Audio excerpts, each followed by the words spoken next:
de constater, mais c'est de réagir. Tu sais, il y a une différence entre certains et certains. Parce qu'il y en a qui sont conscients des problèmes, mais qui disent ça va aller. D'autres disent, je veux faire ça marcher. Tout dépend. Et comme il le dit dans Job 22, 28, il dit, à tes résolutions répondra le succès. Il y a des choses qui vont t'arriver en fonction de tes résolutions. Tu vas faire arrêter des œuvres de ténèbres dans ta vie parce que tu vas prendre des grandes décisions. Et ce matin, je veux te parler du mystère de la prière. Avec moi, la prière.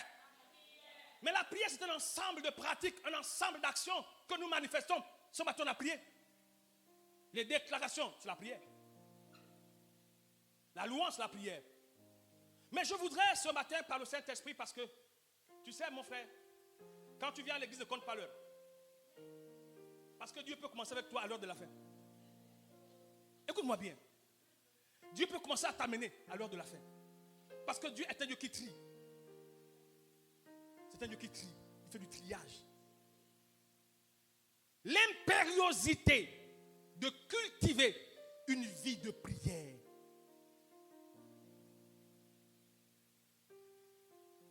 Sans la prière, je n'ai pas dit la méditation. Les gens lisent la Bible comme des romans. Ils ont ça dans leur bureau, ils ont ça partout. La compréhension de la Bible ne vient pas d'un savoir intelligent ou intellectuel. La Bible est un livre de révélation, c'est un livre spirituel qui doit se consulter sur une atmosphère spirituelle. Et même la prière, pour qu'elle soit spirituelle, elle doit être conditionnée par une dimension spirituelle. Et tu as besoin du Saint-Esprit pour avoir une bonne vie de prière. Et ce matin, je veux inoculer le virus de la prière dans ton mode opératoire. À l'instant où je parle, je vois que ton sang en ce moment est un sang contaminé du virus de la prière, parce que tu seras malade de la prière. Dès que tu auras compris ce que la prière fait dans la vie de quelqu'un, tu vas comprendre que la prière n'est pas une option, mon ami, parce que la prière, c'est comme l'oxygène pour l'humain. La prière, c'est comme les ailes pour l'oiseau. La prière, c'est comme l'eau pour le poisson. Si seulement tu enlèves le poisson de l'eau, tu viens de le tuer. Un chrétien qui ne prie pas, il est mort. La fébrilité de ton christianisme n'est pas la conséquence des démons plus grands que toi, et la conséquence de l'absence de prière. Il a dit, dans les quelques versets que je lis, Jésus va insister, persister sur l'importance de la prière. 1 Thessaloniciens chapitre 5, 17, il dit prier sans cesse. Il dit prier sans cesse, point final. Il dit prier sans cesse, point final. Il n'y a pas de trois points de suspension. Ça veut dire que la prière n'est pas une option. Et elle n'est pas conditionnée par un sentiment ou par une circonstance. C'est un élément vital qui doit être pratiqué constamment. Parce que tu es combattu constamment. Tu es attaqué constamment. On veut ta mort constamment. Il y a un plus grand nombre d'ennemis que d'amis. La plupart des gens qui t'entourent sont des ennemis. Et puis tu es là, tu joues. Ta fébrilité, ton instabilité spirituelle ne révèle pas que les démons soient plus forts que toi. Juste que tu es absent dans le ring. Tu es absent. Si tu es là, tu es mort. Et puis on te règle ça. On t'engage. On voit que la prière est plus qu'une arme. Tu sais, mon ami, je n'ai pas besoin d'être un prophète quand je regarde ta manière de vie chrétienne. Tu n'iras pas loin. Plus le temps va passer, plus la vie va se corser. Plus ce sera plus exigeant, plus difficile. C'est pourquoi il dit ceux qui persévéreront jusqu'au bout. Parce que ce n'est pas évident pour toi.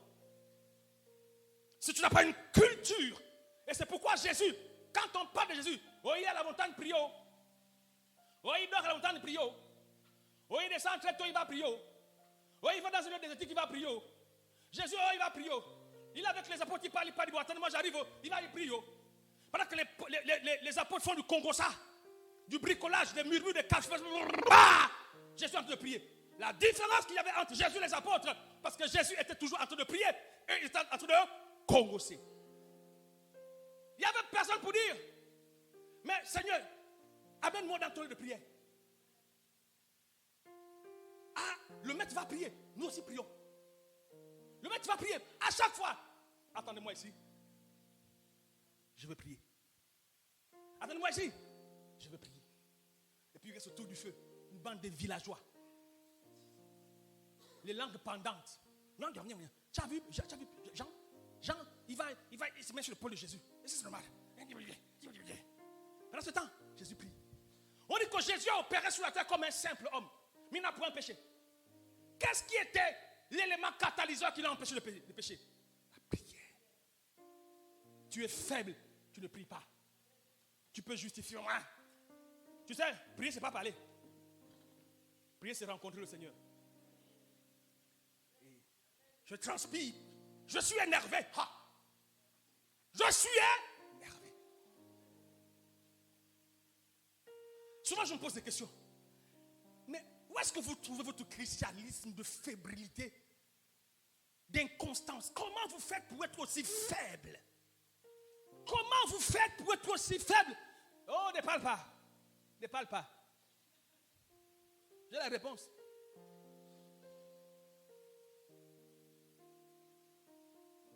J'ai pas besoin de rakatapro kekereba sakaya. When I see you face, le genre de yeux que tu as, il n'y a pas le feu dedans. Il n'y a pas le fire. Laisse-moi te parler comme l'Esprit veut que je te parle ce matin. Regarde, si tu ne pries pas assez, tu sauras ce que tes forces peuvent te donner. Écoute-moi. La prière est un accélérateur divin. Parce que ce ne sont pas que les chrétiens qui prient. Tous ceux qui croient à un être au-delà du naturel prient. Donc la prière est un moyen, je veux dire, un instrument que tous ceux qui croient à un Dieu, à un être supérieur, utilisent. Les musulmans prient. Les logistes prient. Les marabouts tous prient. Tout le monde prie. Et prier, c'est quoi? C'est s'adresser, communiquer avec un être. Pas invoquer un être, mais tisser une alliance, un partenariat. Quelqu'un qui prie, il est en partenariat. S'il te plaît, écoute-moi. Tu m'as déjà vu comme toi, affecté et qui doit être désinfecté après. Tu m'as déjà vu comme toi. Mais j'ai eu le privilège, la grâce d'écouter de manière audible. Mon ami, quand je commençais ma vie ecclésiastique, Dieu me dira, et tu sais, le malheur qu'a cette génération, c'est cette incapacité à se mettre sur les sentiers de ceux qui le précédaient. Vous ne suivez pas les gens qui vous conduisent, mais vous suivez les gens qui vous distraient. Regarde-moi, look at me. I'm still here every time. Je passe sous le contrôle. Il y a des anglophones chevronnés ici. Il ne faut pas. Donc je parle sous le contrôle. Je suis à l'église tout le temps. Dieu me dira, prie. Fais comme ci, fais comme ça. Je te le dis tout le temps. Je ne t'ai rien caché. Mais bon sang de bonsoir, qu'est-ce que c'est que ça? Mais tu suis qui? Et tu écoutes qui? Si Dieu met quelqu'un devant toi, il devient ton repère. Si tu le perds, tu te perds. Tu suis qui? Ce niveau de fébrilité, tu l'as reçu de qui? Tu sais, quand une femme accouche, les parents viennent regarder. Hey, l'enfant, il ressemble à qui? Et puis, on tourne le pied, on tourne la tête, on tourne les oreilles, on tourne la tête, les cheveux, on tourne. Didi. Et moi, ni à sauver. Et moi, ni à sauver. Ah, mais il a les yeux du voisin. Ah, mais le voisin est Bakari. Ah! L'enfant ressemble à son père. Toi, voisin, tu ressembles à qui? C'est des questions que tu ne poses pas. Il y a des gens que je suis dans l'obscurité. Quand il me dit je prie comme ça, quand il dit je prie souvent comme ça. Mon ami, ça devient ma priorité. S'il a atteint cette statue parce qu'il a pratiqué ses principes et que ces principes sont humains, ces principes sont humains, c'est-à-dire que c'est à la portée des êtres humains. Donc si lui il est humain comme moi et qu'il l'a fait, je peux le faire aussi. Et si je le fais comme lui, j'aurai aussi les mêmes résultats que lui. Parce que le principe est têtu. Ce qui marche au Nigeria, marche au Cameroun, marche au Gabon aussi. Pourquoi? S'il arrive à être comme ça, je peux être comme ça aussi. S'il prie à telle heure, il fait comme ça, je fais comme ça. Mon ami, on doit aspirer à l'ascension. Oh, ça va aller. Et puis tu as logé sous ton lit. Ça va aller. Mon ami, la vie des géants est une vie sacrificielle. Tu es trop faible. Tu ne mérites pas d'être élevé. Non, mes parents. Quels parents? Laisse les parents tranquilles. Dis pasteur, dis-moi quelque chose de particulier. Laisse-moi te parler. Quand tu sors d'ici, si tu ne te nerves pas dans ta chambre, tu es mort. Ne viens plus ici.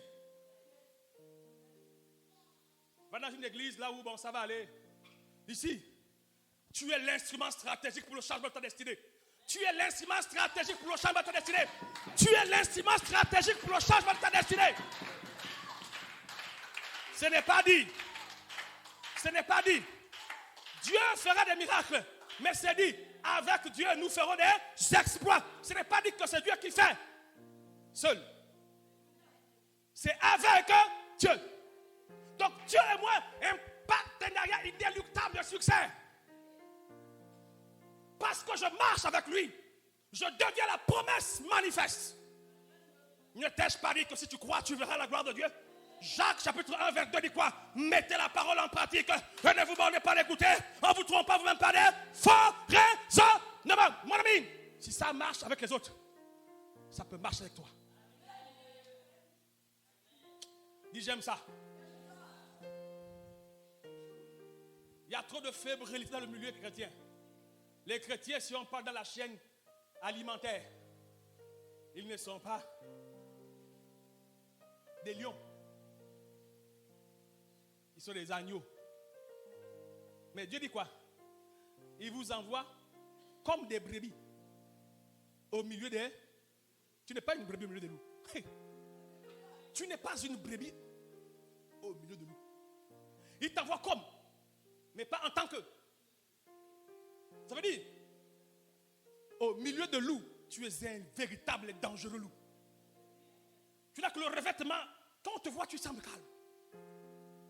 Tu sembles humble. Tu es courtois. Mais quand tu vas dans le dojo, mon ami, tu deviens... Tu deviens dangereux, mon ami. L'ascension ne s'obtient pas sans des blessures graves. Tu es trop propre. Tu es trop cartésien. Il y a des choses que tu n'auras pas. Tous ceux qui sont devenus grands sont devenus grands avec des blessures. L'histoire de Joseph, de Jacob a commencé quand il a commencé à être déformé. Je suis en train de dire, l'ascension, le nom de Jacob passe en Israël après l'emboîtement, le déboîtement de la hanche. Donc, il a commencé à marcher comme Yéba. Yéba. C'est cette marche-là qu'il a propulsé. Dit, je ne t'appelle plus Jacob, chef des bandits. Maintenant, ton nom devient Israël. Il n'y a pas d'ascension sans blessure, sans déformation. Ton visage doit changer. Ah!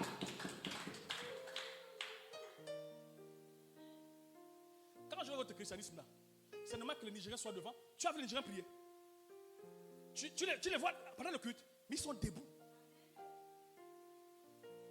C'est le prédicateur qui m'a dit non, mais asseyez-vous. Les gars sont debout.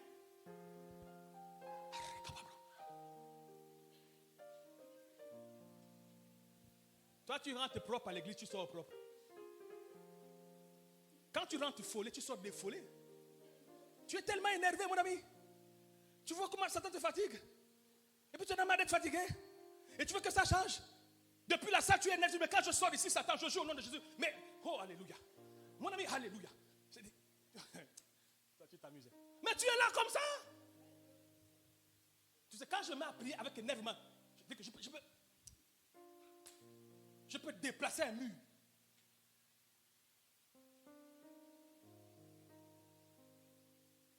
Tu es trop calme.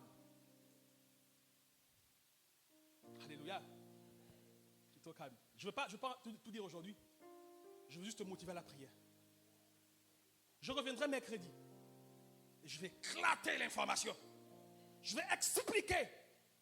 Je vais te donner le secret de la prière. J'ai entendu Dieu me dire, tu sais, ce que moi je fais, ce sont des choses qui m'ont été révélées.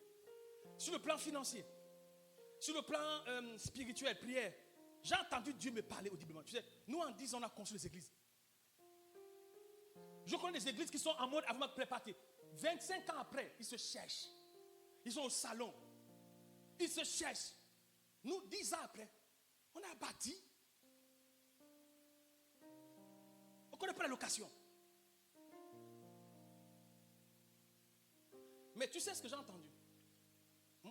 Par la grâce de Dieu, pas moi, mais Dieu me permet d'aider des frères et sœurs en difficulté. Mais je suis en plein temps.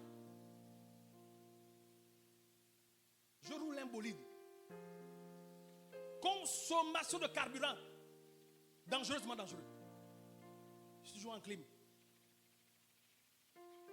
Quand je vais en zone, c'est 10 000. Carburant, je ne te dis pas.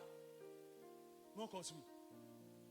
Dieu me dira, ne viens jamais à l'église dans ma présence le dimanche avec moins de 5 000. J'ai entendu ça. Je n'ai pas lu. Tu sais, il y a ce qu'on appelle l'information générale et puis l'information spécifique. L'information générale va conditionner l'information spécifique. On ne rentre pas dans l'information stratégique te concernant sans que tu n'étais obéissant dans l'information générale. C'est du général qui n'est-ce pas la spécificité. On commence généraliste, après on se spécialise. Mais regarde, si tu n'es pas fidèle aux petites choses, il ne te confiera pas les grandes choses. Donc c'est de ta fidélité dans les petites choses que va découler les grandes choses. Si tu es fidèle dans les faibles choses, Dieu te donne les grandes choses. Donc j'ai appris et compris que si tu sais te soumettre à ce qui semble petit, Dieu te donne ce qui est grand.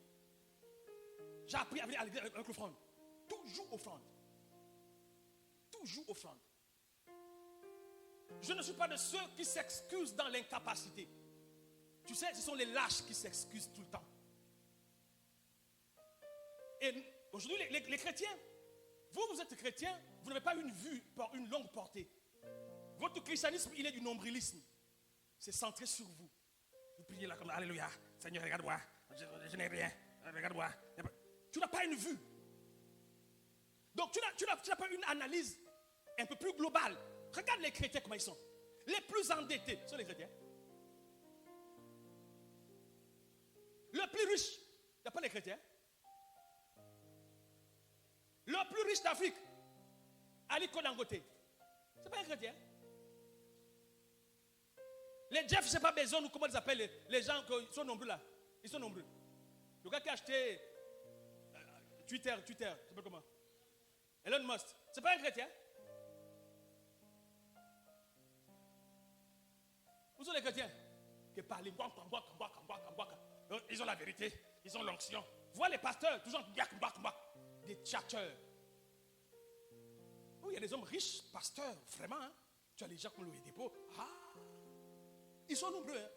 Au Nigeria, tu ne peux pas. Les Christ, il y a Kilomé. Mais tu sais, nous là, on parle tellement. Et puis on discute avec les principes. Tu es chrétien, tu ne fais pas la Bible. Tu t'attends à quoi? La seule loi où Dieu dit, mettez-moi à l'épreuve. Toi, tu as mis Dieu à l'épreuve. Il dit, c'est la seule loi qui ouvre les écouts des cieux. Qui ouvre la provision illimitée. La provision quand la pluie tombe, ce n'est pas toi qui décides quand elle s'arrête. Ou la quantité d'eau qui tombe, ce n'est pas toi. Dieu dit, j'ouvre le ciel pour toi. Et puis tu discutes.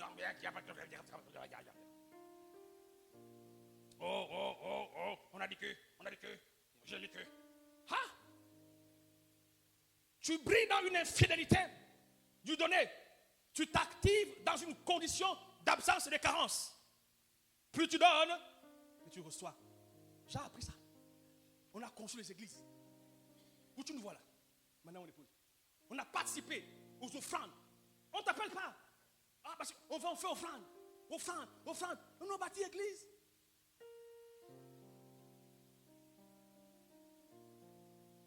Si tu n'es pas qualifié à donner, tu es qualifié à ne pas voir. Et vous êtes là, vous discutez sur les principes. Tu viens à l'église, tu caches l'argent. Pour aller boire le coca glacé chez Paul dehors. Et puis quand tu sautes, tu as un gros... Mon ami, ce que tu manges finit aux toilettes. Ce que tu manges finit où? Où?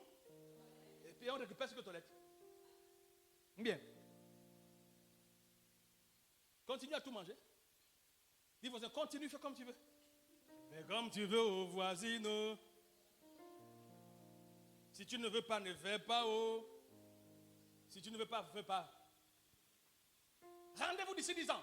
D'ici 10 ans. Les principes sont... C'est comme la prière. Je reviens sur la prière. Et je vais prendre 5-6 minutes t'expliquer. Substantiellement.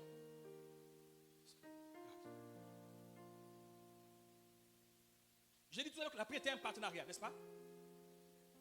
Quiconque prie est en train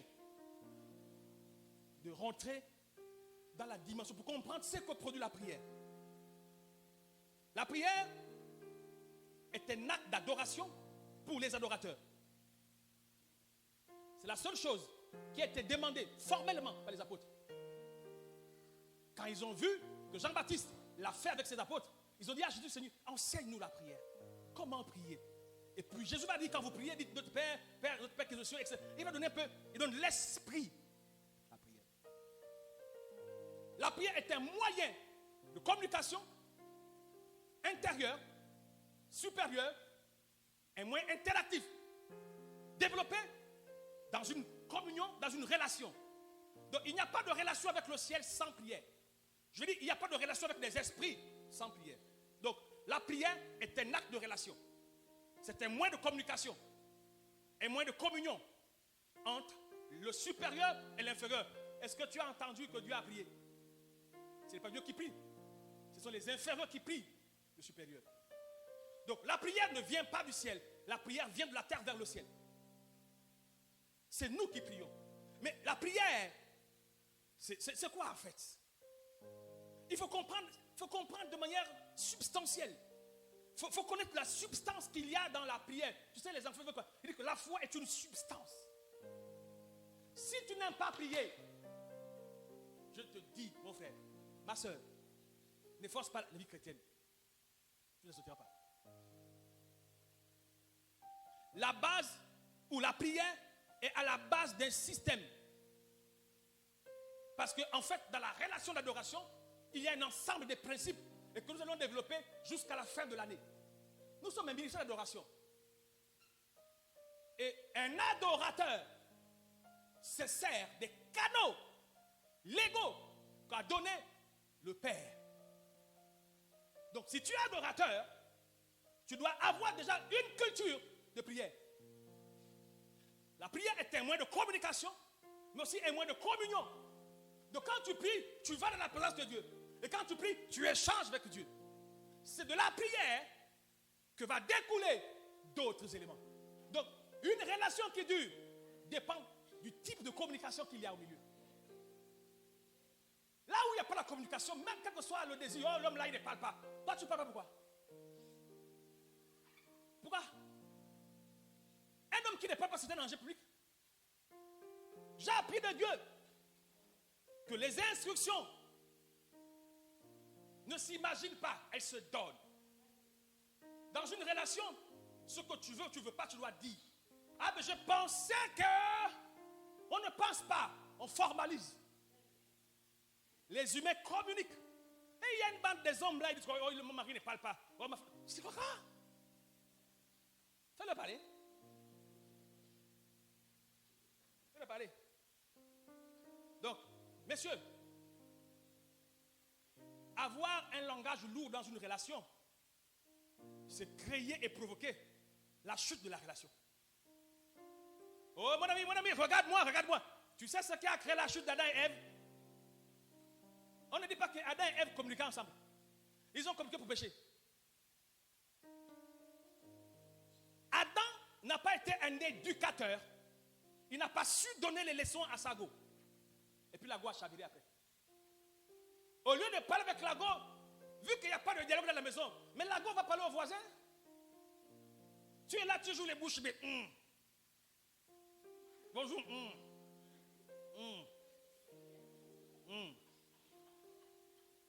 Si toi tu ne parles pas avec elle, elle va parler avec le voisin. Il n'y a pas une relation silencieuse. Une relation est basée sur la communication.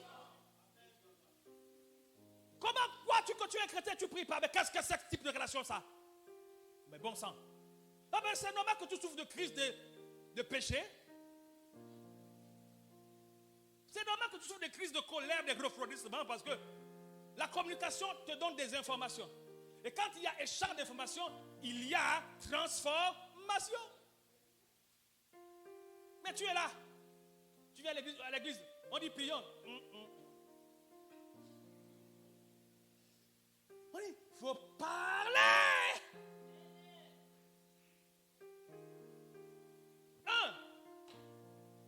Je vais parler aujourd'hui. Si tu ne parles pas avec le Seigneur, tu parles avec le diable. Écoute-moi, mon frère.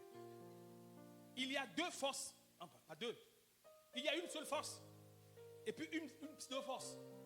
Le diable, il se cherche. 1 Jean chapitre 5, 19. La terre tout entière, ou le monde tout entier, est sous la puissance du malin. Si tu n'es pas sous la puissance de Dieu, tu es sous la puissance du malin.